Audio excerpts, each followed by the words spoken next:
남편은 매일 제게 도시락을 싸줬어요. 깨끗하다고요. 하지만 전 맛이 없어서 동료와 바꿔 먹었죠. 그렇게 반달이 지났을까요? 동료는 구급차에 실려갔고 의사의 진단 결과에 전 멍해졌습니다. 제 이름은 주아윤. 올해 32세로 광고, 회사에서 고객 총괄 이사로 일하고 있습니다. 남편 김지훈 씨는 저보다 2살 많고 의료기기 회사의 지역 매니저예요. 결혼 5년 차. 평범한 일상을 보내고 있었죠. 가장 큰 문제는 남편이 매일 제게 도시락을 싸주는 걸 고집한다는 거였어요. 밖에서 먹는 음식은 깨끗하지 않고 기름져서 오래 먹으면 몸에 해로워. 그가 늘 입버릇처럼 하던 말이었죠. 처음엔 감동했어요. 다정하다고 생각했거든요. 하지만 시간이 지나면서 그 도시락이 정말 질렸어요. 닭가슴살찜에 데친 브로콜리, 현미밥, 간장 한 방울도 넣지 않았죠. 저는 남편에게 말했어요. 지훈 씨 맛 좀 추가하면 안 될까요? 동료들이 저보고 다이어트 식단 먹는다고 놀려요. 그는 그저 웃으며 건강이 최고지라고만 말했어요. 저는 그의 말을 듣지 않고 몰래 도시락통을 서랍에 넣어두고 점심 때는 동료 이수진 씨와 바꿔 먹었어요. 이수진 씨가 싸온 돼지갈비찜과 말린 닭고기 볶음은 냉장고가 있는 탕비실 전체에 맛있는 냄새를 풍겼죠. 저는 입에 기름을 묻혀가며 먹었고 이수진 씨는 웃으며 말했어요. 하윤 씨는 것도 귀찮아하는데. 이수진 씨는 웃으며 말했어요. 하윤 씨는 또 웃으며 말했죠. 하윤 씨는 또 웃으며 말했죠. 이런 생활이 반달쯤 계속되었을까요? 그날 오후 3시 이수진 씨가 갑자기 자리에서 배를 움켜쥐고 쓰러졌어요. 얼굴은 파랗게 질리고 입술은 보랏빛으로 변했죠. 구급차가 요란한 소리를 내며 오피스 빌딩으로 들어왔고 그녀가 들것에 실려갈 때도 손은 경련을 일으키고 있었어요. 저는 너무 놀라 다리가 후들거렸고 그녀를 따라 병원으로 갔습니다. 응급실 문 앞에서 의사가 마스크를 벗으며 미간을 찌푸린 채 저에게 물었어요. 이수진 씨 동료 되시죠? 최근에 혹시 이상한 걸 드신 적 있나요? 저는 아니요. 그냥 평소처럼 식사했어요. 라고 답했습니다. 의사는 저를 한동안 빤히 보더니 목소리를 낮춰 말했어요. 초기 진단은 급성 간부전입니다. 그런데 바이러스성은 아니에요. 저희가 이수진 씨의 최근 식사 기록을 확인했는데 이상하게도 체내의 아세트아미노펜 잔류량이 엄청납니다. 게다가 장기간 축적된 양이에요. 저는 멍해졌어요. 아세트아미노펜이라니 그거 해열제 아닌가요? 맞습니다. 의사가 말했어요. 하지만 과다 복용 시 심각한 간 손상을 유발합니다. 이수진 씨가 최근에 감기에 걸려서 감기약을 많이 드셨나요? 저는 고개를 저었지만 마음속에서는 순간적으로 섬뜩한 기분이 들었습니다. 이수진 씨가 지난 반달 동안 먹은 건 분명히 제 도시락이었으니까요. 그런데 제 도시락은 남편이 만든 거였어요. 저는 병원 복도에 서서 등줄기를 타고 식은땀이 흘러내리는 것을 느꼈습니다. 머릿속이 윙윙거렸어요. 지훈 씨가 매일 나한테 도시락을 싸줬어. 깨끗하다고 했지. 내가 맛없다고 이수진 씨랑 바꿔 먹었는데 이수진 씨가 지금 중환자실에 있어. 이 사이에 뭔가 잘못된 건 아닐까? 저는 휴대폰을 꺼냈지만 손가락이 떨려서 번호를 제대로 누르기 힘들었어요. 전화가 연결되자 지훈 씨의 다정한 목소리가 들렸어요. 하윤 씨, 퇴근했어. 오늘 마침 생선 해줬는데 담백한 거 먹고 싶다고 했잖아. 제 목소리는 건조하게 갈라졌고 물었습니다. 지훈 씨, 요즘 요리할 때 특별한 거 넣은 적 있어? 그는 2초 정도 침묵하더니 나지막이 물었어요. 왜? 무슨 일 있어? 저는 대답하지 않고 전화를 끊었습니다. 그 순간 저는 병원 벤치에 앉아 중환자실의 불빛을 바라보며 지난 반달 동안의 모든 세부 사항을 처음으로 진지하게 되짚어 보았습니다. 지훈 씨는 매일 아침 6시에 일어나 요리를 했어요. 도시락통은 밀폐 잠금 장치가 있는 스테인리스 용기였고 제가 직접 씻는 것을 절대 허락하지 않았죠. 그때는 그가 유난을 떤다고 생각했지만 그건 안 됐죠. 매일 내가 할게. 하윤 씨는 덫을 절대 허락하지 않았죠. 그는 더 자지 않았죠. 그는 또 팁을 받고 말했어요. 그는 또 특별히 다른 사람과 밥을 다른 사람과 다음 날 아침 일찍 이수진 씨의 남편이 병원에 왔고 제 옷깃을 잡아채며 눈시울을 붉혔습니다. 주하윤 씨, 내 아내를 해친 거 당신이지. 어제까지만 해도 멀쩡했는데 당신들 점심때 밥 바꿔 먹었다며. 저는 입을 번긋거렸지만 한마디도 할 수 없었어요. 이수진 씨가 정말 제 밥을 먹고 그렇게 된 거라면 문제는 제 남편에게 있을 수도 있다는 거라면 문제는 제 남편에게 있을 수도 있다는 걸 알고 있었으니까요. 이수진 씨의 남편에게 밀려 두 걸음 뒤로 물러나다 벽에 부딪혔습니다. 간호사가 서둘러 달려와 그를 말리고 나서야 그는 손을 놓았지만 그의 눈빛은 칼날처럼 저를 노려보고 있었어요. 내 아내에게 아무 일 없기를 빌어. 아니면 가만두지 않을 거야. 저는 온몸이 식어버렸고 회사로 돌아가자마자 휴가를 냈습니다. 집 소파에 앉아 탁자 위에 비어있는 도시락통을 멍하니 바라보았어요. 지훈 씨는 어젯밤에도 말없이 도시락통을 챙겨갔고 오늘은 새 걸로 다시 싸주겠다고 했죠. 저는 휴대폰 앨범을 뒤져 지난 반달 동안에 점심 사진들을 한 장 한 장 살펴보았습니다. 모두 이수진 씨가 찍은 사진이었죠. 제 도시락은 맑은 국물뿐이었고 그녀의 돼지갈비찜은 윤기가 흐르고 먹음직스러웠어요. 매번 바꿔 먹고 나면 그녀는 밥 먹는 사람 행복 이모티콘을 보냈는데 지금 그 행복은 중환자실의 산소호흡기가 되어버렸네요. 생각하면 할수록 두려웠고 결국 지훈 씨에게 전화를 걸었습니다.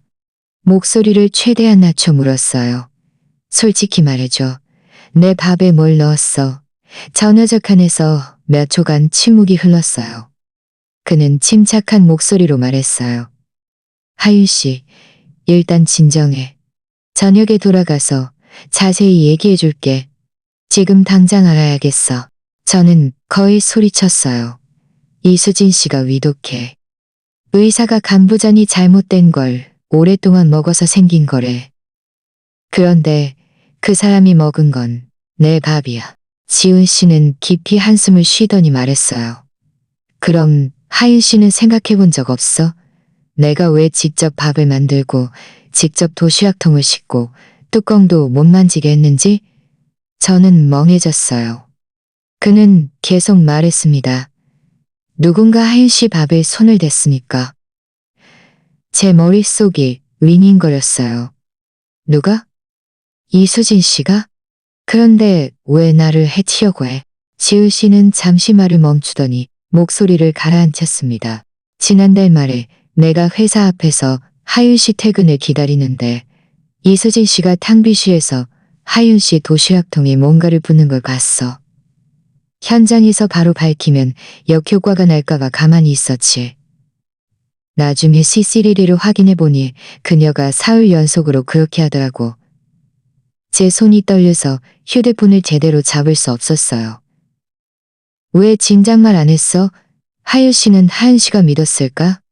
그는 씁쓸하게 웃었어요. 내가 만약 밖에서 먹지 마, 누가 독을 넣었어라고 말했으면 하윤 씨는 분명 내가 미쳤다고 생각했을 거야. 저는 말문이 막혔어요. 그의 말이 맞았죠.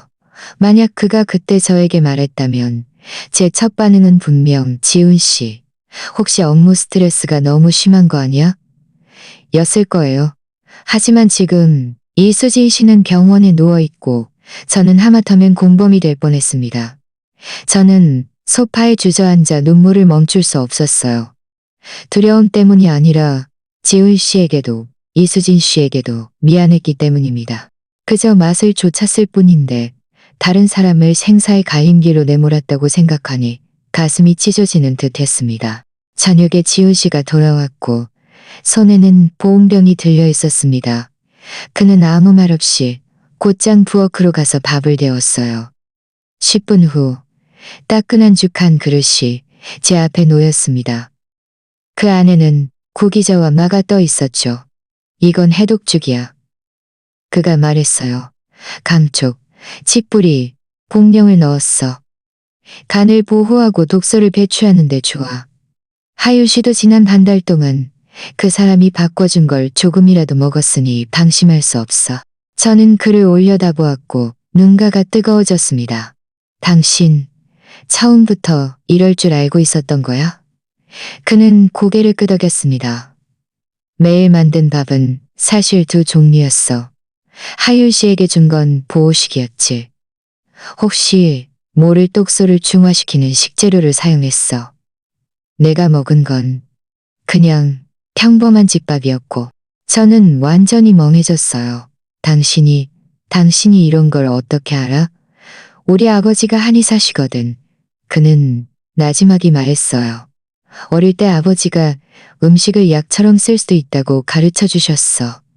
언젠가 내 아내에게 써야 할 줄은 몰랐지만 저는 고개를 숙이고 죽을 마셨습니다. 따뜻한 액체가 목구멍을 넘어갔지만 마음속은 경련처럼 요동쳤어요.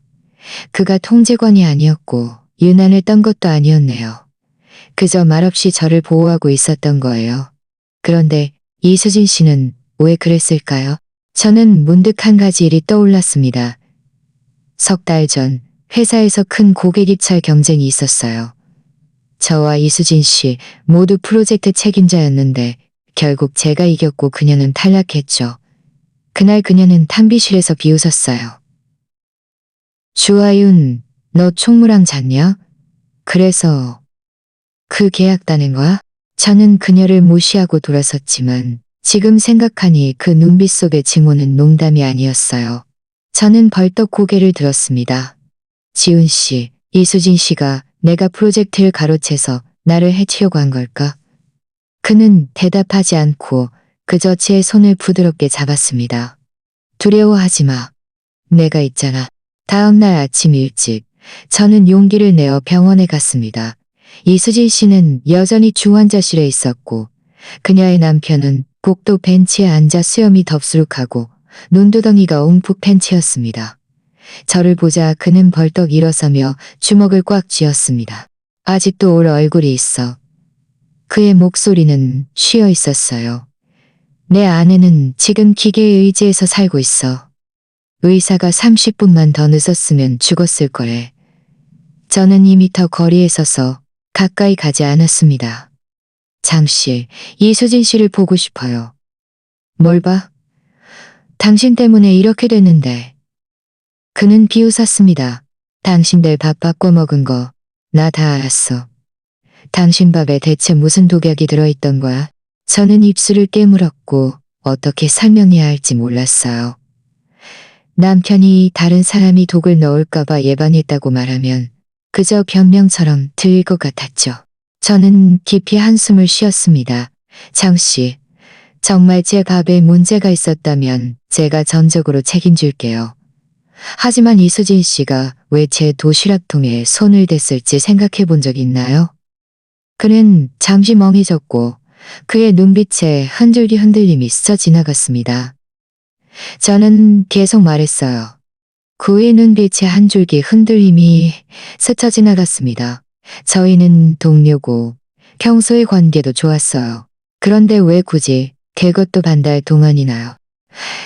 저는 의심스러워요. 제 목소리가 떨렸습니다. 그녀가 제 밥에 뭔가를 넣어서 저를 해치려고 했을 수도 있어요. 그런데 어쩌다 보니 자기가 그걸 먹게 된 거죠. 장 씨의 얼굴이 순식간에 변했습니다. 말도 안 돼. 수진이는 그런 사람이 아니야. 그럼 이수진 씨가 갑자기 간부전이 온 걸 어떻게 설명할 건데요? 저는 그를 노려보았습니다. 그럼 이수진 씨가 갑자기 간부전이 온 걸 어떻게 설명할 건데요? 그는 입을 번긋거렸습니다. 의사는 바이러스성도 아니고 술 때문도 아니라고 했어요. 그런데 이수진 씨는 최근에요. 저는 가방에서 휴대폰을 꺼내 탕비실 사진을 보여주었습니다. 보세요. 이건 지난주 수요일 점심이에요. 이수진 씨가 제 밥을 자기 도시락통에 붓고 자기 돼지갈비찜을 제 도시락통에 붓는 장면이에요. 동작이 빨랐지만 제가 찍었어요. 사실 그건 지훈 씨가 어젯밤 친구를 통해 회사 시스템을 해킹해서 복구해준 CG 리캡처 화면이었죠. 장 씨는 화면을 빤히 보다가 손이 떨리기 시작했습니다. 장 씨는 화면을 빤히 보다가 손이 떨리기 시작했습니다. 그녀가 해치우던 사람은 저였는데 결국 자기가 당한 거죠. 그는 털썩 벤치에 주저앉아 두 손으로 머리를 감싸 쥐었고 어깨가 심하게 들썩였습니다. 한참 후에야 나지막에 중얼거렸어요. 어쩌면 수진이가 요즘 이상하긴 했어. 맨날 머리 아프고 잠이 안 온다고 하고 몰래 진통제도 먹고 난 그냥 업무 스트레스 때문인 줄 알았지. 제 마음이 철렁했습니다. 진통제요? 어떤 진통제요? 그냥 마트에서 파는 하얀 알약통에 감기라고 쓰여 있던 거. 그 약에는 분명 아세트아미노펜이 함유되어 있었을 거예요. 그녀는 그저 평범한 감기약이라고 생각했지만 장기간 과다 복용이 치명적일 수 있다는 건 몰랐던 거죠. 그런데 왜 제 밥에 그 약을 넣으려고 했을까요? 그 약이 무해하다고 생각했을까요? 아니면 자신이 뭘 하는지 아예 몰랐을까요? 제가 생각에 잠겨 있는데 간호사가 갑자기 뛰어나와 말했습니다. 가족분들, 환자가 깨어났어요. 그런데 의식이 혼미하고 계속 미안해라고 중얼거려요. 저와 장 씨는 동시에 중환자실로 달려갔습니다. 이수진 씨는 병상에 누워 얼굴이 핏기 없이 누렇고 온갖 튜브가 꽂혀 있었습니다. 저를 보자 그녀의 눈이 휘둥그레졌고 입술이 파르르 떨렸어요. 하윤아, 미안해. 일부러 그런 게 아니야. 저는 한 걸음 더 다가갔습니다. 이수진 씨, 내 밥에 뭘 넣은 거야? 그녀의 눈에서 눈물이 왈칵 쏟아졌습니다. 이렇게 될 줄은 몰랐어. 그 사람이 그냥 너를 불편하게 만들면 프로젝트를 다시 재개할 수 있다고 했어. 누가? 제가 다그쳐 물었어요. 누가 시킨 거야? 그녀의 눈빛은 흐릿해졌고 목소리는 힘없이 작아졌습니다. 박 부장님. 그 사람이 네가 내 거였던 계약을 가로챘다고 했어. 네가 중요한 회의 전에 아프게 되면 자기가 그 프로젝트를 나한테 넘겨주겠다고 했어. 저는 벼락을 맞은 듯 했습니다. 박 부장님이라니 바로 지금 제 직속 상사였어요. 늘 웃는 얼굴로 제 능력을 칭찬하던 그 남자라니. 이 독극물 사건 뒤에 또 다른 배우가 있었다니. 병원을 나오면서 제 머릿속은 혼란스러웠습니다. 이수진 씨의 말이 쐐기처럼 제 마음에 박혔어요. 박 부장이 그녀에게 약을 넣으라고 지시했다니. 제가 그 프로젝트를 따냈기 때문이라니. 그 프로젝트는 석 달 전에 이미 끝났고 고객도 이미 계약을 체결했는데 지금 제가 아프게 되는 게 무슨 소용이 있을까요? 그가 다른 목적을 가지고 있지 않는 한 저는 곧장 택시를 타고 회사로 돌아갔습니다. 제 자리로 가지 않고 먼저 탕비실로 향했어요. 아무도 없는 틈을 타 휴대폰을 열어 지훈 씨가 어젯밤 보내준 CCTV 영상을 재생했습니다. 화면은 지난달 28일 점심시간 이수진 씨가 도시락통 2개를 들고 들어오는 모습이었어요. 좌우를 살피더니 재빨리 제 스테인리스 도시락통을 열고 가방에서 작은 약병을 꺼내 현미밥에 몇 알의 아락을 뿌렸습니다. 그리고 뚜껑을 닫고 자신의 돼지갈비찜을 제 도시락통에 붓고 제 닭가슴살찜을 자기 도시락통에 담았죠. 전체 과정은 30초도 걸리지 않았습니다. 저는 화면을 확대해 약병 라벨을 보았습니다. 복합 아세트아미노펜 아만타딘 염산염 정제. 흔한 감기약이었고 한 알의 아세트아미노펜 5칸5정령. 암기이 함유되어 있었어요.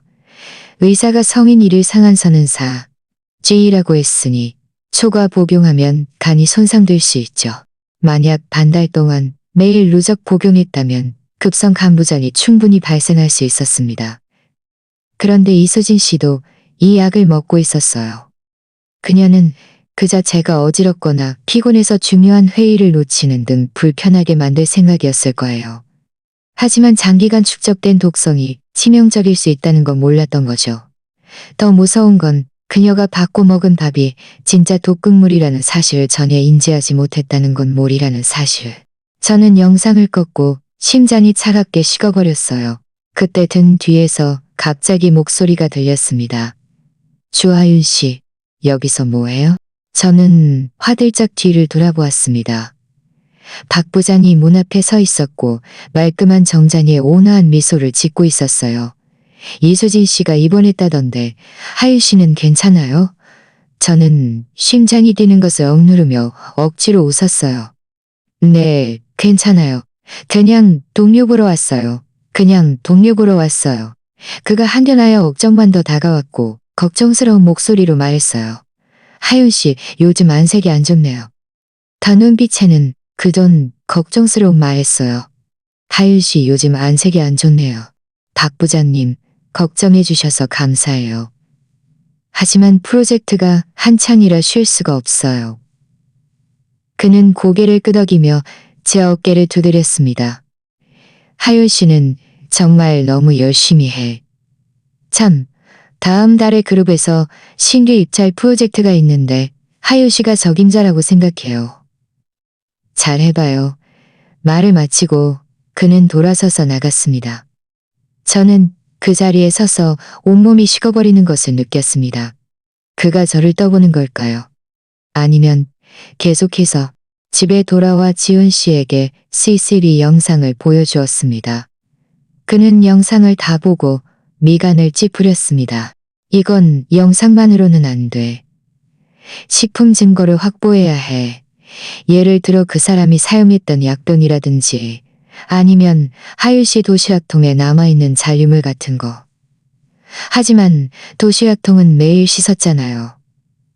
제가 안타까워하며 말했어요. 하지만 내가 샘플을 남겨뒀어. 하지만 내가 샘플을 남겨뒀어. 그는 냉장고 냉동실을 떴습니다. 그는 냉장고 냉동실을 열어 작은 밀봉 봉투를 꺼냈습니다. 매번 밥 만들 때마다 식재료랑 완성된 음식을 조금씩을 의료기기 쪽에서 일하다 보면 만약의 사태를 가장 두려워하게 돼. 다음 날 우리는 시립식품안전관리센터 산하식품검사소로 갔습니다. 지훈 씨가 업계 관계자가 있어서 급행으로 성분 분석을 의뢰했죠. 사흘 후 결과가 나왔습니다.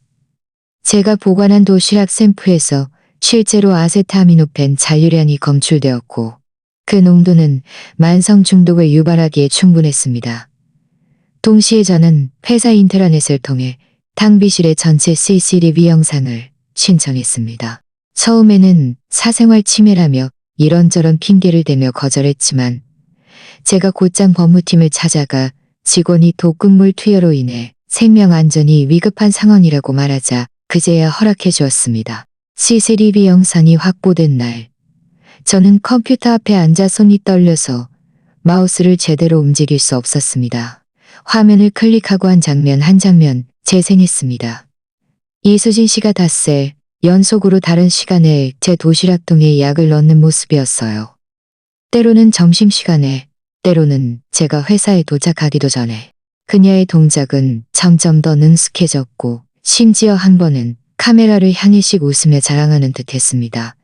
가장 소름 끼쳤던 건 엿새째 되는 날 그녀는 회사에 오지 않았고 1회째 되는 날은 병가를 냈으며 8회째 되는 날부터는 두통 완화를 위해 진통제를 먹기 시작했다는 거예요. 그건 간 손상의 초기 증상이었죠. 그런데 저는 여전히 바보같이 그녀와 밥을 바꿔 먹으며 네가 만든 거. 저는 영상을 껐고 눈물이 키보드 위로 뚝뚝 떨어졌습니다. 그녀를 위해서 우는 게 아니라 저 자신을 위해서 울었어요. 그녀와의 우정을 믿었던 제가 그녀의 눈빛 속 계산을 보지 못했으니까요. 지훈 씨가 저를 부드럽게 안아주었습니다. 나쁜 사람은 너무 깊이 숨어 있었어. 하윤 씨 잘못이 아니야. 저는 그의 어깨에 기대어 흐느꼈습니다. 그럼 이제 어깨에 기대어 흐느꼈습니다. 그럼 이제 어떻게 해야 해? 저는 고개를 저었습니다. 그런 고개를 저었습니다. 그럼 고개를 저었습니다. 그는 고개를 저었습니다. 아직은 안 돼. 이수진 실행자일 뿐이고 박 부장이 주범이야. 제가 회사에 다시 출근한 날 저는 일부러 연한 화장을 하고 이수진 씨가 예전에 예쁘다고 칭찬했던 베이지색 정장을 입었습니다. 사무실에 들어서자 동료들이 모두 저를 힐끗거리며 수군거렸죠. 이수진 씨가 주아윤 도시락 먹고 병원에 갔다던데. 주아윤은 정말 운이 좋네. 자기는 은은했지만 제 마음을 편안하게 저는 그들을 무시하고 제 자리로 가서 도시락통을 열었습니다. 지훈 씨가 오늘은 넘었습니다. 점심시간에 저는 평소처럼 탕비실로 가서 밥을 데웠습니다. 박 부장이 마침 지나가다 웃으며 말했어요. 회복이 잘 되었나 보네. 얼굴색이 훨씬 좋아졌어. 부장님 덕분이죠.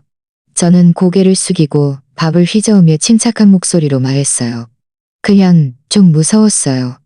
만약 이수진 씨가 저 대신 그 밥을 먹지 않았더라면 지금 중환자실에 누워있는 건 저였을 수도 있으니까요. 저는 그를 올려다보았습니다. 하지만 CCTV에는 그 사람이 며칠 연속으로 제 도시락통에 손을 댄 게 찍혀 있던데요. 부장님 생각엔 그 사람이 뭘 노린 걸까요? 그의 눈빛이 흔들렸다가 이내 한숨을 쉬었습니다. 에휴, 여자들의 시기심이란 정말 무섭지. 하윤 씨가 능력이 좋고 프로젝트를 많이 따내니까 그 사람이 배 아파서 하윤 씨를 좀 곤란하게 만들려고 했던 거야. 그런데 어쩌다 보니 이러고 했던 거야. 이건 시기심이 아니라 고의적인 사내였다는 것을. 오후에 부서 회의가 열렸고 박 부장은 새로운 프로젝트 시작을 알리며 저에게 총괄을 맡겼습니다. 회의가 끝나고 그는 저를 따로 불러 말했어요. 하윤 씨, 이번 2차 프로젝트는 내년 승진 인원과 관련이 깊어. 날 실망시키지 마. 저는 고개를 끄덕이며 알겠습니다. 부장님이라고 말했습니다. 회의실에 나오자마자 지훈 씨에게 메시지를 보냈습니다. 그가 미끼를 물었어. 새 프로젝트는 미끼야. 도시락은 계속 가져가되 오늘부터는 미끼로 바꿔. 이른바 미끼는 그가 특별히 만든 도시락이었어요. 겉모습은 평소와 같았지만 식재료에는 미량의 무해한 형광 표식이 첨가되어 있었죠. 누군가 손을 대면 자외선 램프로 비쳤을 때 흔적이 나타나도록이요. 동시에 도시락통 내부에는 투명 감지 코팅이 되어 있어서 본인이 아닌 뚜껑을 열면 휴대폰 앱으로 알림이 오도록 했습니다. 이 기술은 그가 다니는 회사에서 개발한 견조가 아니는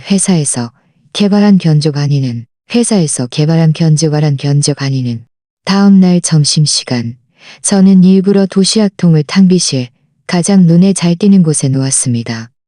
그리고 옆 창고에 숨어문 틈으로 관찰했죠. 10분도 채 안 되어 낯익은 그림자가 살며시 들어왔습니다. 박 부장의 비서 최유리 씨였어요. 그녀는 좌우를 살피더니 재빨리 제 도시락통을 열고 가방에서 작은 약병을 조금 뿌렸습니다.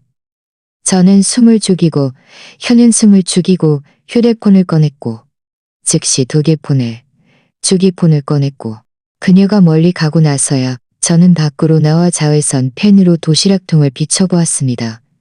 밥알 위에서 희미하게 푸른빛이 감돌았죠. 증거가 하나 더 추가된 순간이었습니다. 저녁에 집에 돌아와 지훈 씨에게 그 과정을 말해주었습니다. 그의 얼굴은 침울해졌습니다. 그는 직접 나설 용기가 없으니 비서를 시켜 더러운 일을 하는군. 보니 널 완전히 망가뜨리기로 작정한 것 같아. 왜? 제가 물었어요. 내가 프로젝트를 가로챘다는 이유만으로? 지훈 씨는 고개를 저었습니다. 그것만으로는 부족해. 내가 회사 내부 이메일을 확인했는데 그 프로젝트 뒤에 뒷돈이 오가는 비리가 있었어. 원래 박 부장이 고객과 사적으로 합의했던 건데 네가 끼어드는 바람에 계약 조건이 바뀌었고 그의 돈줄이 끊긴 거지. 저는 멍해졌습니다. 그래서 그가 내가 자기 돈줄을 막아서 나를 증오하는 거였어? 그뿐만이 아니야. 지훈 씨는 인쇄된 서류 한 장을 꺼냈습니다. 내가 또 확인해보니 그가 작년에 프로젝트 경비를 확인해 보니 작년에 프로젝트 경비를 보니 만약 올해 실적이 목표에 미달하면 재무감사를 통해 모든 게 밝혀질 거고 그는 끝장나는 거지. 그런데 네가 그에게 가장 큰 위협이야.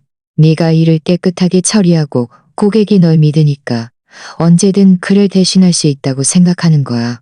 제 손바닥에서 땀이 솟아났습니다. 그래서 그가 나를 병가 퇴직시키거나 심지어 사라지게 만들려고 한 거였어. 지훈 씨는 제 손을 잡았습니다. 하지만 이제 우리가 그물을 가뒀습니다. 이후 4일 동안 저는 평소처럼 출근했고 도시락통은 계속 탕비실 가장 눈에 띄는 곳에 두었습니다. 최유리 씨는 이틀에 한 번씩 나타나 점점 더 대담하게 약을 넣었어요. 한 번은 심지어 국물에 직접 액체를 붓기도 했습니다. 그리고 저는 그 모든 과정을 조용히 녹화했죠. 동시에 지훈 씨는 식품의약품안전처와 시청위생과의 친구들에게 연락해서 증거 수집을 도와달라고 부탁했습니다. 그는 또 익명으로 그룹 감사팀에 투서하고 일부 CCTV 캡처 화면을 첨부했습니다. 그 주 금요일 오후 박 부장이 갑자기 저를 사무실로 불러 문을 닫았습니다. 그의 목소리는 전에 없이 온화했습니다. 하윤 씨, 요즘 누가 날 조사하고 다니는 것 같던데 혹시 하윤 씨야? 저는 시치미를 떼며 말했어요. 박 부장님, 무슨 말씀이세요? 저는 매일 프로젝트 때문에 바쁜데 다른 일에 신경 쓸 겨를이 어디 있어요? 그는 저를 노려보았고 눈빛은 차갑게 쉬고 있었습니다. 그는 저를 유지했습니다. 이수진 씨가 깨어났어. 그 사람이 당신이 약을 넣으라고 강요했다고 말했어. CCTV도 누가 가져갔던데 당신 대체 뭘 하려고 말했어. 저는 그저 제 밥이 왜 사람을 해치는지 알고 싶었을 뿐이에요. 부장님께서 떳떳하시다면 뭘 두려워하세요? 그가 갑자기 탁자를 쳤습니다. 주하윤, 곱게 먹으라고 할 때 먹지 않으면 후회할 거야. 저는 일어서서 그의 눈을 똑바로 바라보았습니다. 곽 부장님, 후회할지는 부장님께서 어떤 술을 드시느냐에 달렸죠. 말을 마치고 저는 돌아서서 나갔습니다. 문을 나서는 그 순간. 그날 밤 지훈 씨는 저를 집에 보내지 않았습니다. 그는 저를 곧장 회사 근처에 있는 아파트로 데려갔어요. 그가 예전에 혼자 살 때 빌렸던 곳인데 계속 비워두었었죠. 박 부장이 당신이 자기를 조사하는 걸 알았으니 분명 반격할 거야. 그가 물을 따라주며 말했습니다. 가장 위험한 순간은 그가 궁지에 몰렸을 때야. 저는 소파에 앉아 손이 여전히 떨리는 것을 느꼈습니다. 하지만 이수진 씨가 이미 깨어났으니 사실을 말해주지 않을까? 그녀의 남편은 지금 당신을 증오하고 있고 박 부장은 돈으로 그의 입을 막거나 심지어 협박해서 말을 바꾸게 할 수도 있어. 게다가 그녀 자신도 공범이니 일이 커지면 그녀도 감옥에 가야 할 거야. 저는 침묵했습니다. 맞아요. 이수진 씨는 무고하지 않았어요. 그녀가 먼저 손을 댈까지. 그가 자멸할 때까지. 그녀가 먼저 손에게 되돌아올 줄은 몰랐을 뿐이죠. 그럼 이제 어떻게 해야 해요? 기다려야 해. 과연 다음 날 아침 회사는 난리가 났습니다. 먼저 인사팀에서 전 직원에게 이메일을 보내 최근 일부 직원이 근거 없는 유언비어를 유포하며 경영진을 악의적으로 비방하고 있으니 즉시 중단하라고 경고했습니다. 이어서 법무팀에서 저를 불러 회사 CCTV 데이터를 유출하고 동료의 사생활을 침해한 혐의로 추하고 동료의 사생활을 침해한 혐의라. 저는 비웃었습니다. 점심시간 탕비실에서 박 부장은 모든 사람이 듣도록 비아냥거렸습니다. 어떤 사람들은 자기 도시락에 문제가 있는데도 남 탓을 하네. 내가 보기엔 그저 찔리는 게 있는 거지. 저는 그를 무시하고 조용히 도시락통을 열어 밥을 먹었습니다. 지훈 씨가 오늘은 동과 율무갈비탕을 해줬어요. 해독에 좋다고요. 제가 요즘 스트레스가 많아서 열이 오르기 쉽다는 걸 알고 있었던 거죠. 오후 3시 박 부장이 갑자기 긴급 회의를 소집했습니다. 문을 열고 들어가자 그가 상석에 앉아 얼굴이 잿빛으로 변해 있었습니다. 주하일 씨. 그가 단도직입적으로 말했어요. 누군가 당신이 고의적으로 독극물을 투여하여 이수지 씨의 간부전을 유발했다고 신고했어. 회사도 가족으로부터 공식적인 불만을 접수했고 당신에게 직무 정지 및 조사 협조를 요청했어. 저는 하마터면 웃음을 터뜨릴 뻔했습니다. 저는 혹시 착각하신 거 아니세요? 독극물을 넣은 건 이수진 씨지 제가 아니에요.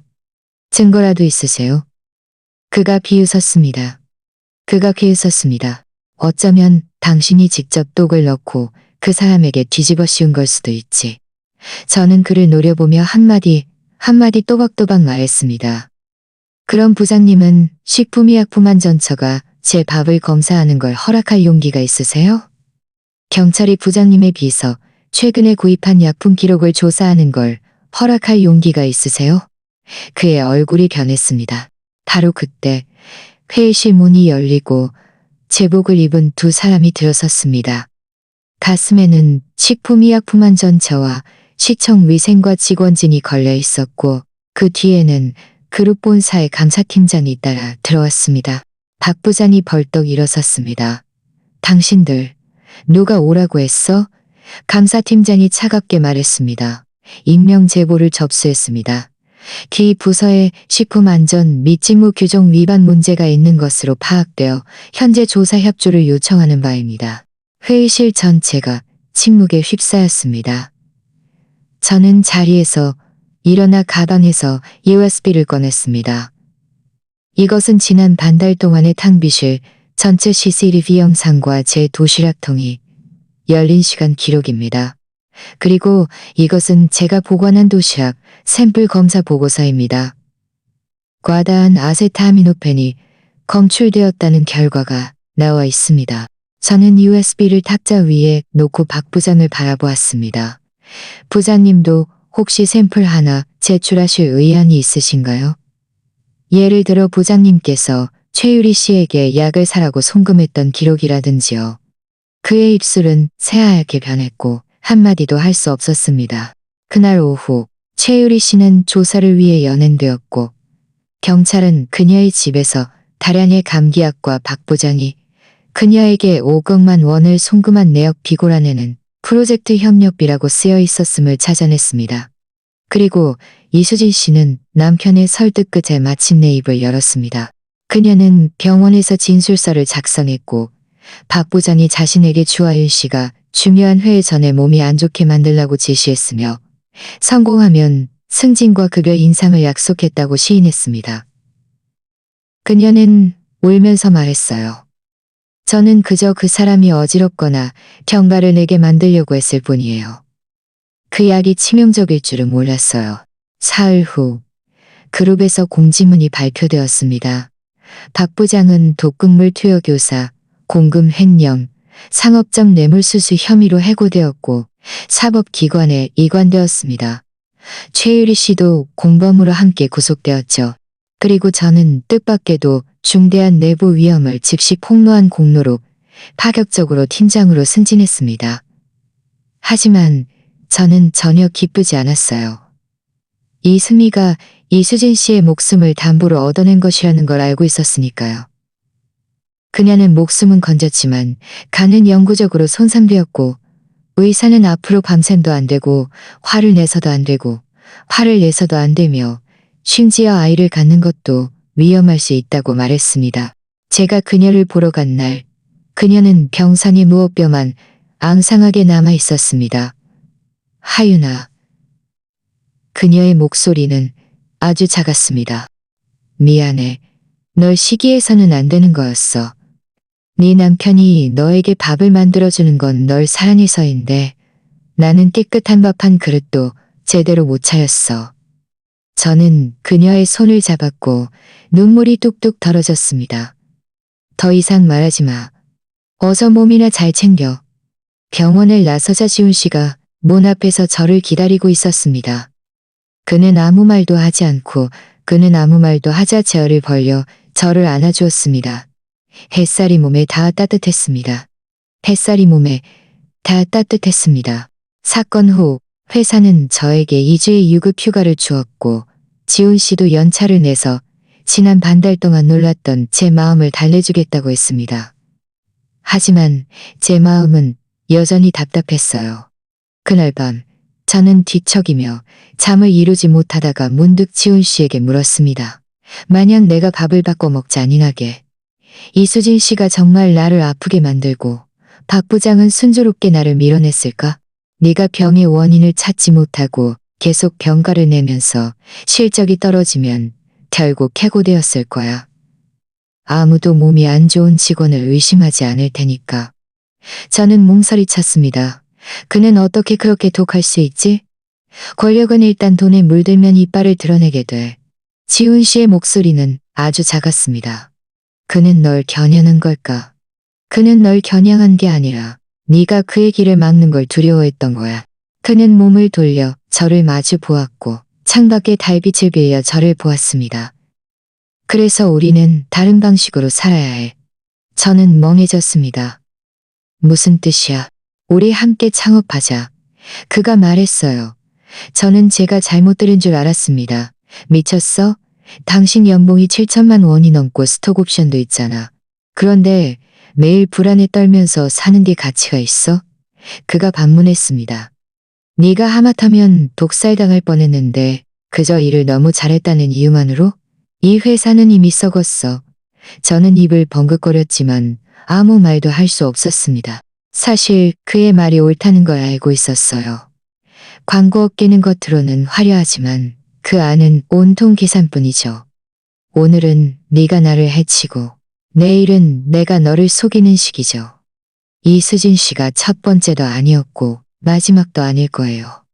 하지만 사표를 내면 뭘 할 수 있을까? 지훈 씨는 제 마음을 꿰뚫어 본 듯 베개 밑에서 종이 한 장을 꺼냈습니다. 이거 봐. 저는 스탠드를 켜자 상업 계획서가 보였습니다. 제목은 안심도시락 직장인을 위한 건강지킴이 식단이라고 쓰여 있었죠. 저는 눈을 크게 떴습니다. 언제 이걸 썼어? 네가 처음 내 밥이 맛없다고 투덜거렸던 날부터. 그가 웃었습니다. 생각했어. 밖에서 먹는 밥이 안전하지 않다면 왜 정말 깨끗하고 영양가 있으며 위험까지 예방할 수 있는 도시락 브랜드를 만들지 못할까? 우리 아버지의 약선 요리법에 내 의료 포장 기술을 더해서 도시락통은 자체 밀폐 감지 기능이 있고 식재료는 전, 과정 추적이 가능하게. 심지어 배달원들도 비밀 유지 계약을 맺는 거야. 저는 밤새도록 그 계획서를 읽으며 점점 더 마음이 움직였습니다. 그 안에는 심지어 고객 페르소나까지 있었습니다. 야근이 잦은 직장인, 임산부, 수술 후, 회복 환자, 모두 가장 안심하고 먹을 수 있는 음식이 필요한 사람들이었죠. 하지만 초기 자금은? 제가 물었습니다. 내가 저축한 돈 3천만 원에 2천만 원을 더 대출받을 수 있어. 그가 말했습니다. 하윤 씨는 인맥도 있고 고객 자원도 있잖아. 고객 자원도 있잖아. 나는 기술과 공급만이 있고 우리 일단 온라인 주문부터 시작해서 입소문이 나는 오프라인 매장도 열자. 다음날 저는 예전에 함께 일했던 친구 몇 명과 식사를 하며 직원 식단의 식품 안전 문제에 대해 이야기했습니다. 그들은 모두 미간을 찌푸렸어요. 요즘 배달 음식 때문에 문제가 너무 많아.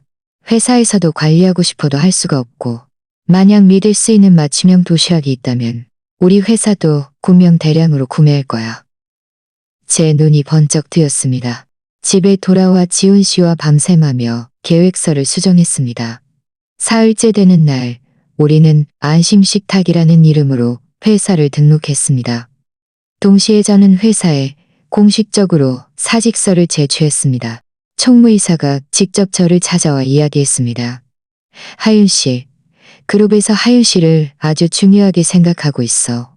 이번 승진은 시작일 뿐인데 정말 나갈 거야. 저는 고개를 끄덕였습니다. 인정해 주셔서 감사해요. 하지만 저는 정말 사람들을 도울 수 있는 일을 하고 싶어요. 그는 한숨을 쉬었습니다. 아깝네. 저는 아깝지 않다고 생각했습니다. 오피스 빌딩을 나오던 그날 햇살이 좋았습니다. 저는 뒤를 돌아 그 거대한 유리 빌딩을 바라보았습니다. 중환자실에 누워있던 이수진 씨의 모습, 박 부장의 차가운 눈빛, 그리고 프로젝트 하나 때문에 밤샘하며 코피까지 흘렸던 제 모습이 떠올랐습니다. 이제야 비로소 저 자신을 위해 살 수 있게 된 것 같았습니다. 지훈 씨가 빌딩 아래에서 저를 기다리고 있었고, 손에는 도시락통 2개가 들려 있었고, 손에는 도시락통 2개가 들려 있었습니다. 그가 웃으며 제게 하나를 건네주었습니다. 그가 웃으며 제게 하나를 건네주었습니다. 구기자로 간을 보호하고, 구기자로 간을 보호하고, 창업 첫 달, 우리는 거의 주방에서 살다시피 했습니다. 지훈 씨는 의료기기 회사 일을 그만두고 안심식탁에 전념했습니다. 그의 아버지인 노 한의사도 고향에서 올라와 돕기 시작했죠. 매일 작은 마당에 앉아 햇볕을 쬐며 우리에게 식재료 배합 비율을 알려주셨습니다. 간이 안 좋거나 장기간 스트레스와 밤샘에 시달리는 사람은 구기자, 결명자를 더하고, 피로가 심한 사람은 구기자, 결명자를 더하고, 저는 고객을 만나는 일을 맡았습니다. 예전에 쌓아둔 인맥 덕분에 3개 회사의 직원 식사 주문을 당했죠. 퇴사당 최소 5명인분부터 시작했습니다. 많지는 않았지만 우리가 살아남기에는 충분했습니다. 가장 어려웠던 건 배달 과정이었어요. 지훈 씨는 자신이 설계한 스마트 도시락통을 고집했습니다.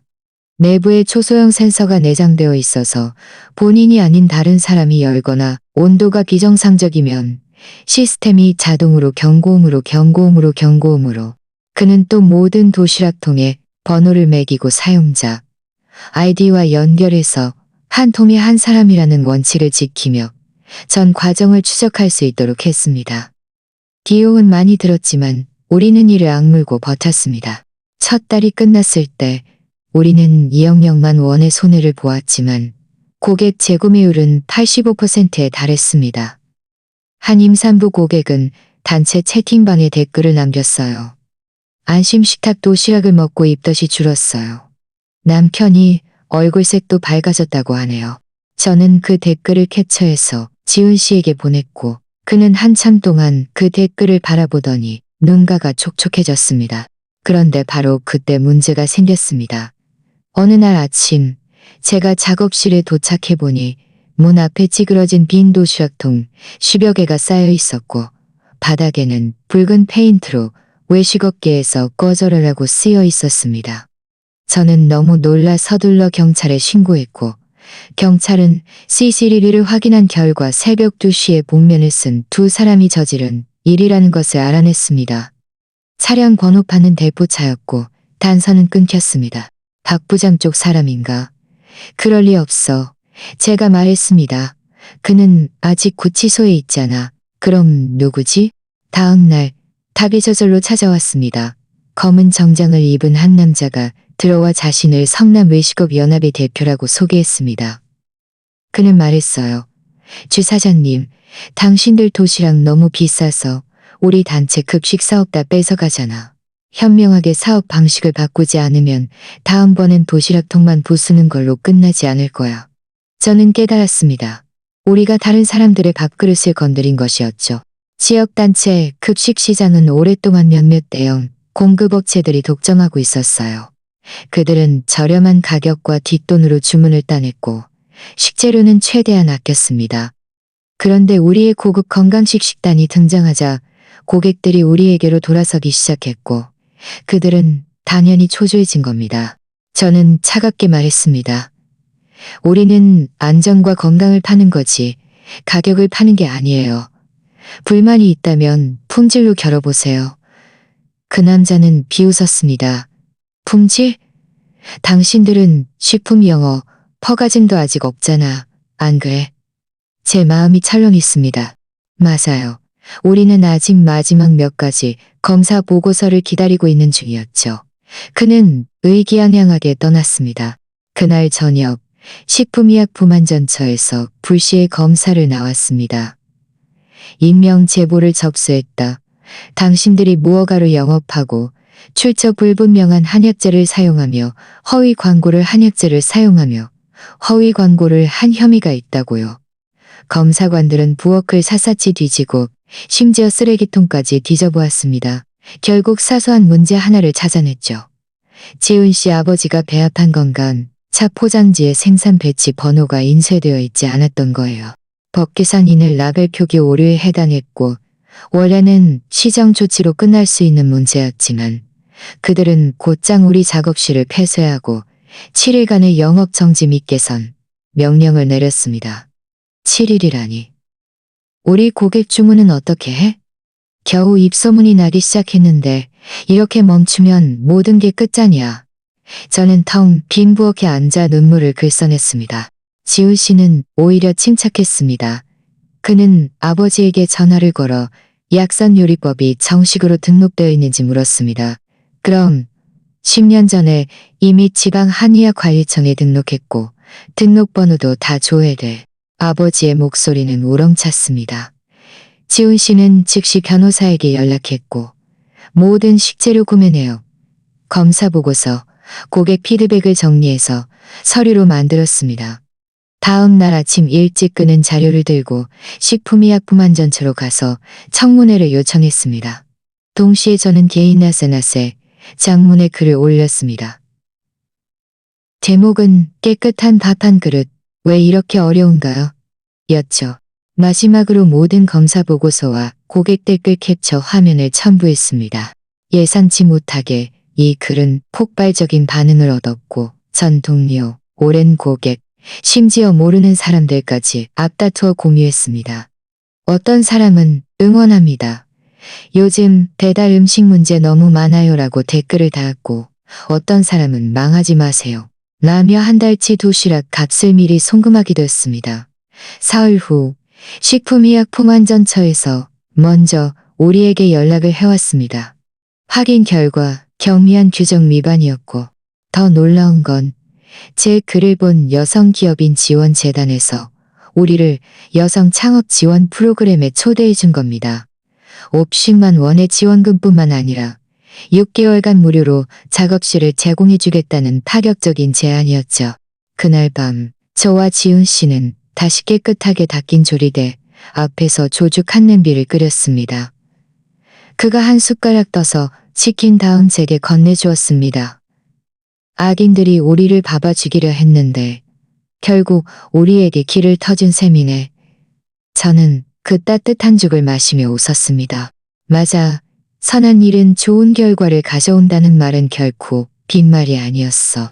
영업 재개 첫날 우리는 특별히 감사도시락을 만들어서 선착순 50명의 오랜 고객에게 무료로 제공했습니다. 도시락통 안에는 정식 식사 외에 손글씨 카드도 한 장씩 넣었죠. 깨끗한 밥 한 그릇을 믿어주셔서 감사합니다.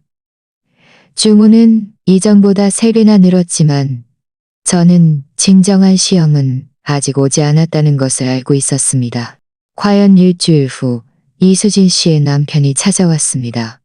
그는 작업실 문 앞에 서서 소란을 피우지 않고 그저 눈시울을 붉혔습니다. 조아유 씨, 당신은 잘 나갔지, 유명해졌고. 그런데 내 아내는 지금 계단도 못 올라가. 의사가 평생간 보호제를 먹어야 할 수도 있대. 당신의 용서 한마디로 모든 게 끝나는 거야? 저는 결국 그를 안으로 들어오게 하고 앉혔습니다. 장 씨, 저는 이수진 씨가 이렇게 되기를 원했던 게 아니에요. 장 씨, 저는 이수진 씨가 이렇게 되기를 원했던 게 아니에요. 제 목소리는 아주 작았습니다. 만약 다시 돌아갈 수 있다면 제가 차라리 그 밥을 먹었을 거예요. 그런데 당신은 지금 회사를 차리고 뉴스에 나오고 용감한 여성이라고 칭찬받고 있어. 이게 공평하다고 생각해? 저는 한참 동안 침묵하다가 말했습니다. 맞아요. 공평하지 않아요. 그래서 제가 보상하고 싶어요. 그는 저를 올려다보았습니다. 아이싱 식탁은 다음 달에 회복 영양식 시리즈를 출시할 거예요. 간 손상 후 회복기 환자나 만성 질환자들을 위한 맞춤형 식단이죠. 저는 이수진 씨에게 원가로 평생 무료로 제공할 생각이에요. 동시에 저는 이수진 씨의 사례를 개인정보 보호를 지키면서 건강상식 캠페인에 활용해서 더 많은 사람이 일상적인 독극물에 경각심을 갖도록 할 거예요. 저는 저 자신을 미화하려는 게 아니에요. 제가 말했습니다. 저는 이수진 씨의 경험이 다른 사람들에게 경고가 되기를 바랄 뿐이에요. 그의 눈가가 붉어졌지만 그는 아무 말 없이 고개를 끄덕이더니 떠났습니다. 이것으로 모든 일이 끝났다고 생각했지만 다음 날 인터넷에 갑자기 익명 게시글이 올라왔습니다. 도시락 창업자, 동료를 모함해서 출세하고 피해자인 척 동정을 산다는 내용이었죠. 게시글에는 제가 이수진 씨를 일부러 유인해서 밥을 바꿔 먹게 하고 사회적 관계망을 이용해 그녀를 중독시켜 박 부장을 끌어내리고 제가 그 장을 끌어내리고 제가 그 장을 끌어내리고 제가 그 자리에 올랐다고 쓰여 있었습니다. 물론 위조된 내부 채팅 기록도 첨부되어 있었죠. 댓글창은 쉬쇼가는 난리가 났습니다. 알고 보니 계산적인 여자였네. 지훈 씨는 화가 나서 경찰에 신고하겠다고 했지만 제가 그를 말렸습니다. 소용없어. 익명 게시글이고 IP도 해외에 있어. 분명 누군가 여론 조작단을 고용한 거야. 누가? 그가 이를 악물고 물었습니다. 저는 비웃었습니다. 누구겠어? 박 부장이 구치소에 있지만 그의 아내가 밖에 있고 성남 외식업 연합도 최근에 건강식 식당을 새로 열었는데 메뉴가 우리랑 똑같아. 저는 깊이 한숨을 쉬었습니다. 그럼 정면으로 맞서자. 그날 오후 저는 라이브 방송을 켰습니다. 카메라 앞에서 저는 앞치마를 두르고 깨끗하고 밝은 주방에 서 있었습니다. 저는 울지도 욕하지도 않고 그저 침착하게 모든 증거를 보여주었습니다.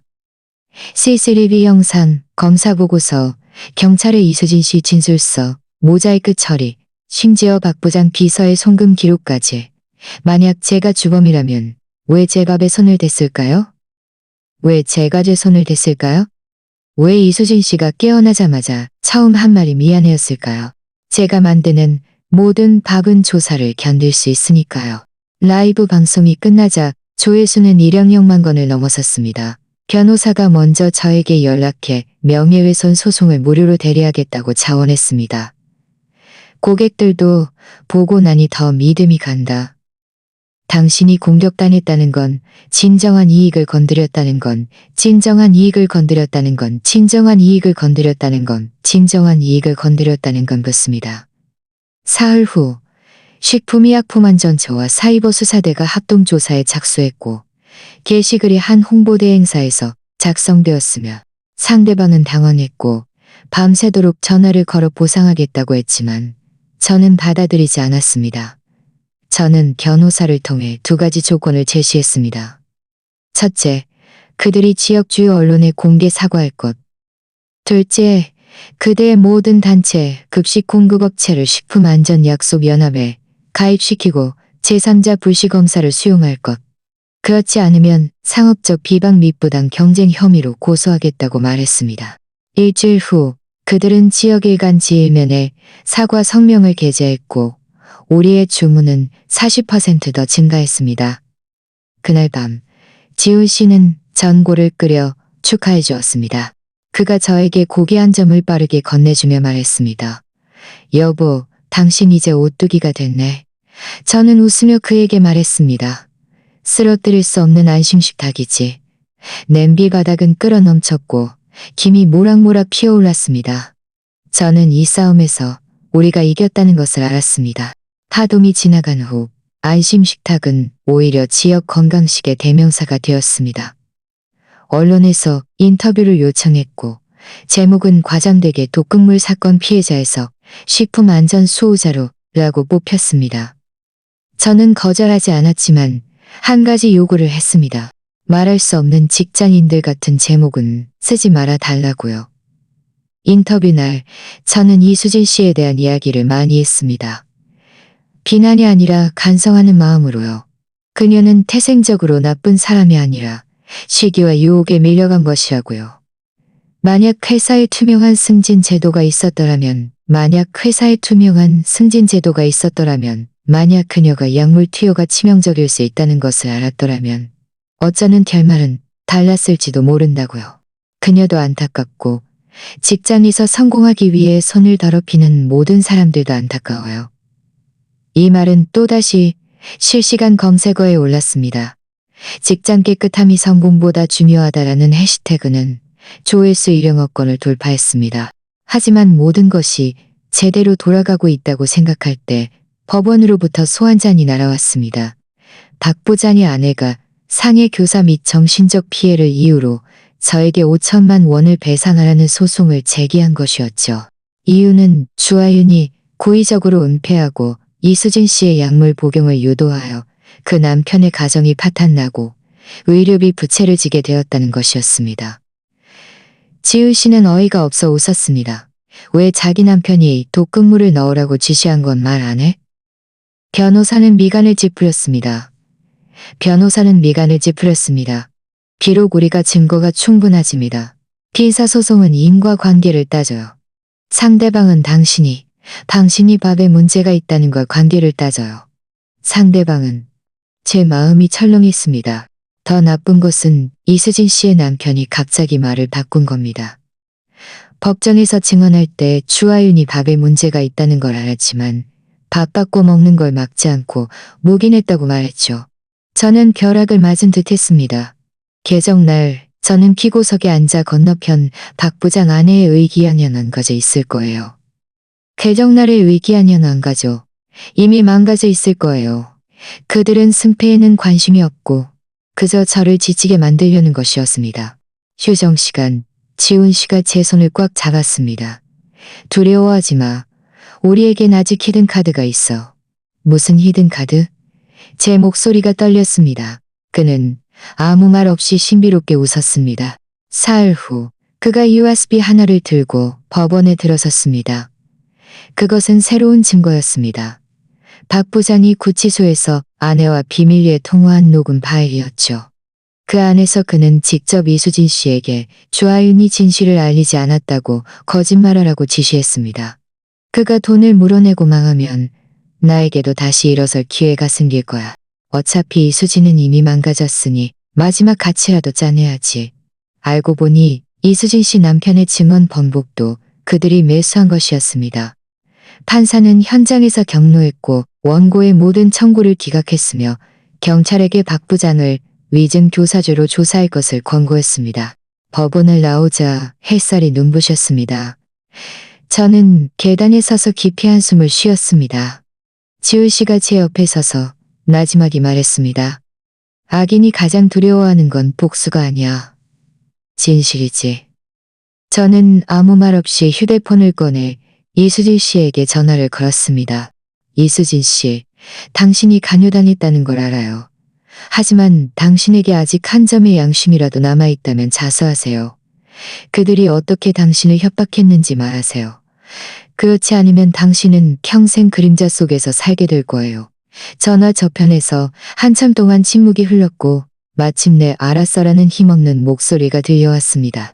일주일 후 이수진 씨는 자진해서 경찰서에 가서 추가 진술을 했습니다. 박 부장 부부에게 이용단의 증언을 번복했음을 시인했죠. 경찰은 이를 토대로 그들의 자산을 은닉하고 채무를 위조한 증거를 찾아냈습니다. 박 부장의 사건은 3년형에서 특별히 죄질이 중한 경우로 격상되어 7년 이상의 징역형에 처하게 되었고 그의 아내도 사법방해 혐의로 입건되어 조사를 받게 되었습니다. 한때 위세등등했던 박 씨 일가는 완전히 무너진 것이었습니다. 그날 밤 저와 지훈 씨는 옥상에 앉아 따뜻한 구비자차를 마시고 있었습니다. 그가 갑자기 말했습니다. 하윤 씨, 내가 하윤 씨에게 가장 감탄하는 게 뭔지 알아?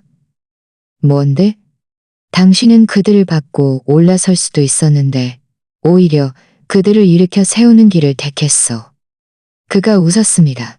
비록 그 손이 한때 당신을 독살하려 했더라도 말이야. 저는 그의 어깨에 기대어 나지막이 말했습니다. 나는 그들처럼 되고 싶지 않았으니까. 사건은 완전히 마무리되었지만 제 삶은 즉시 평온해지지 않았습니다. 이수진 씨가 퇴원하던 날 제가 그녀를 찾아갔습니다. 그녀는 광대뼈가 튀어나올 정도로 말랐고 격을 짚고 겨우 걸었어요. 저를 보자 그녀는 처음에는 멍하니 있다가 이내 고개를 숙이고 저를 똑바로 보지 못했습니다. 하윤아. 그녀의 목소리는 모기만 했습니다. 미안해. 그들이 나에게 2천만 원을 주겠다고 했어. 우리 남편이 도박빚이 있어서 정말 어쩔 수가 없었어. 저는 그녀를 탓하지 않고 따뜻한 도시락 한 그릇을 건네주었습니다. 이건 새로 배합한 간 보호식단이야. 오미자와 영지버섯 가루를 넣었어. 한번 먹어봐. 그녀는 도시락통을 받아들었고 눈물이 뚝뚝 떨어져 뚜껑을 적셨습니다. 저는 그녀 옆에 앉아 한동안 날씬하드라마 그녀가 키우는 고양이 등 시시한 이야기를 나누었습니다. 고객을 만날 필요는 없고 그냥 부엌 뒤에서 일하면 돼. 그녀는 벌떡 고개를 들었고 눈에 한 줄기 빛이 돌았다가 재빨리 사그라들었습니다. 제가 할 수 있을까요? 저는 진지하게 말했습니다. 가장 독한 밥을 먹어본 사람이 가장 안심이 뭔지 잘 알 테니까. 그녀는 울었습니다. 이번에는 도시락통을 끌어안고 울었습니다. 집에 돌아오자 지훈 씨가 저에게 물었습니다. 그 사람을 영양 컨설턴트로 고용하면 또 다른 사람에게 매수될까봐 두렵지 않아? 두려워. 제가 말했습니다. 하지만 그보다 더 두려운 건 그 사람이 영원히 자신이 용서받을 자격이 없다고 생각하는 거야. 사람은 일단 자신이 나쁜 사람이라고 단정하면 정말 끝까지 썩어버리거든. 그는 잠시 침묵하다가 고개를 끄덕였습니다. 하윤 씨 말이 맞아. 우리가 만드는 건 밥이 아니라 희망이야. 시간이 흐르면서 일상은 서서히 제자리를 찾아갔습니다. 안심식탁은 여성기업인 재단에서 제공한 새 작업실로 옮겼습니다. 주방은 더 넓어졌고 투명 관람 통로도 설치되어 고객들이 식재료 세척, 조리, 포장 전 과정을 직접 볼 수 있게 되었죠.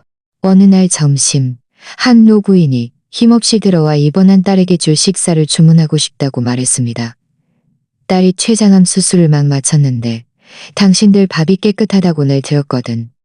제가 직접 그녀를 안내하며 작업실을 보여주고 검사 보고서를 보여주고 휴대폰으로 도시락 통일을 보여주고 휴대폰으로 도시락통에 보여주고 휴대폰으로 도시락통이라 원산지 정보를 확인하는 방법을 알려드렸습니다. 그녀는 스테인리스 도시락통을 만지작거리다가 갑자기 늦습니다. 제 코끝이 찡해졌고 저는 그녀의 손을 잡았습니다. 지금도 늦지 않았어요. 그날부터 우리는 중증 환자 회복식 전문 라인을 추가했고 지훈 씨 아버지가 직접 레시피를 관리했습니다. 지훈 씨는 또 환자가 질병 정보를 입력하면 시스템이 자동으로 맞춤형 식단을 추천하고 주의사항을 알려주는 앱을 개발했습니다. 사업은 점점 커졌지만 우리는 처음부터 가격을 올리지 않았습니다. 지훈 씨는 건강은 사치품이 되어서는 안 된다고 말했습니다. 고객을 믿고 팀을 믿고 그리고 지훈 씨를 믿게 되었죠. 한 번은 한밤중에 제가 잠에서 깨어나 보니 그가 부엌에서 죽을 끓이고 있었습니다. 작은 불에 뚝배기는 보글보글 끓고 있었고 그의 등은 지쳐 보였지만 든든했습니다. 왜 앉아? 제가 물었습니다. 오늘 하윤 씨가 너무 적게 먹었잖아. 그는 뒤도 돌아보지 않고 말했습니다. 스트레스 받으면 위가 가장 먼저 항의해. 마와 연자를 넣어서 위를 보호하고 마음을 안정시키는 거야. 어릴 때 엄마가 끓여주던 야식처럼요. 지훈 씨, 제가 나지막이 말했습니다. 매일 나에게 밥을 만들어줘서 고마워. 그가 몸을 돌려 제 눈가의 눈물을 닦아주었습니다. 하윤 씨에게 밥을 만들어주는 게 아니라 하윤 씨와 함께 밥을 먹는 거야. 그 순간 저는 깨달았습니다. 진정한 사랑은 거창한 맹세가 아니라 매일 아침 6시에 일어나 당신을 위해 간을 상하게 하지 않는 생선찜을 만들어지 않는 생선찜을 만들어주네. 1년 후 안심식탁은 도시의 첫 번째 오프라인 매장을 열었습니다. 매장은 크지 않았지만 창문은 밝고 깨끗했습니다. 벽에는 고객들이 보내준 감사패가 걸려 있었죠. 밥 한 그릇이 한 생명을 살렸습니다. 개업날 이수진 씨는 작업복을 입고 배식대 뒤에서 능숙하게 구기자 닭고기를 나누어 담고 있었습니다. 그녀의 안색은 작년보다 훨씬 좋아졌어요. 밤샘은 할 수 없지만 하루 6시간 근무가 그녀에게 딱 맞았죠. 지훈 씨 아버지는 하루 6시간 근무가 그녀에게 딱 맞았죠. 지훈 씨 아버지는 구석에 앉아 차를 마시며 우리를 흐뭇하게 바라보았습니다. 저는 문가에 서서 길을 오가는 사람들을 바라보았습니다. 도시락을 든 직장인들이 바삐 지나가고 엄마들이 아이들의 손을 잡고 아동 영양식을 시식하러 오고 백발의 노인이 힘없이 물었습니다. 아가씨, 이 밥 요양원으로도 배달되나요? 저는 웃으며 고개를 끄덕였습니다. 네, 다 배달됩니다. 저녁에 문을 닫고 저와 지훈 씨는 가게 문 앞 계단에 앉아 직원 식사를 했습니다. 오늘의 도시락은 맑은 소고기 묵국, 마늘 청경채 볶음, 잡곡밥이었습니다. 향긋한 냄새가 코를 찔렀습니다. 피곤해? 그가 물었습니다. 피곤하냐고? 제가 말했습니다. 하지만 보람 있어. 지난 1년 동안 우리는 세계 투자 회사의 투자를 거절했고 프랜차이즈나 외주를 주지 않는 원칙을 고수했습니다. 어떤 사람들은 우리가 바보 같다고 비웃으며 외식업은 확장하지 않으면 죽은 거나 마찬가지라고 말했습니다. 하지만 저는 알았습니다. 속도를 위해 안심을 희생하는 순간 우리는 지는 것이라는 것을요. 휴대폰이 갑자기 울렸습니다. 전 회사 총무이사였습니다. 그의 목소리는 망설이는 듯 했습니다. 하유 씨, 그룹에서 건강식 컨설턴트로 다시 모시고 싶어해. 박 부장 사건은 8년형이 선고되었고 지금 회사 전체가 식단 안전을 계산하고 있어. 저는 지훈 씨를 쳐다보았고 그는 어깨를 으쓱하며 네가 결정이라는 뜻을 전했습니다. 초대해 주셔서 감사해요. 제가 말했습니다. 하지만 전원의 전장이 있어요. 전화를 끊자마자 따뜻한 기운이 마음속에 퍼져나갔습니다. 지훈 씨가 갑자기 말했습니다. 사실 내가 늘 하윤 씨에게 밥을 싸준 건 독을 막기 위함만은 아니었어. 그걸 왜 이제야 말해? 왜냐하면 하윤 씨가 몸이 안 좋았으니까. 그가 나지막이 말했습니다.